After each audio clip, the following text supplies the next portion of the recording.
Check প্রজাতন্ত্রে আবারও জীবন্ত করে তোলা হলো ফরাসি সম্রাট নেপোলিয়ন বোনাপার্টের অস্ট্রালিস যুদ্ধ। 1805 সালের এই যুদ্ধে রাশিয়া ও অস্ট্রিয়ার বিরুদ্ধে তার নেতৃত্বেই বিজয় ছিনিয়ে আনে ফ্রান্স। দিনটির 220তম বার্ষিকী উপলক্ষে করা হয় এই আয়োজন।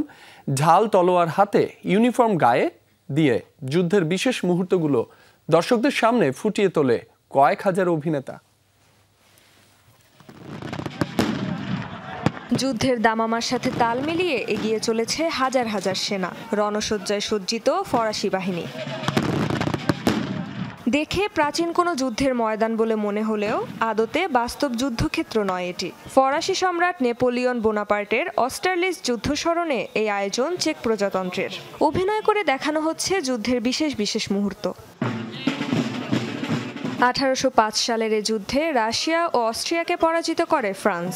চেক প্রজাতন্ত্রের স্লাভকভ অঞ্চলে লড়াইয়ে জড়িয়েছিল দুপক্ষ। সেই যুদ্ধের 220 বছর পূর্তি উপলক্ষেই করা হয় এ আয়োজন। ইউনিফর্ম গায়ে, ঢাল তলোয়ার হাতে, ঘোড়ায় চড়ে এতে অংশ নেয় হাজার হাজার ইতিহাসপ্রেমী ও সংস্কৃতিকর্মী। নেপোলিয়নের ভূমিকায় অভিনয় করেন মার্কিন নাগরিক মার্ক স্নাইডার। 20 বছর ধরে নাম ভূমিকায় অংশ নিয়ে আসছেন তিনি। আমার জন্য এটা সত্যিই বিশেষ। 20 বছর ধরে এখানে আসছি আমি। 200তম বার্ষিকীর আয়োজনেও ছিলাম, আর এবার 220তমতেও। এটা আমার জন্য সম্মান আর আনন্দের অসাধারণ এক অভিজ্ঞতা।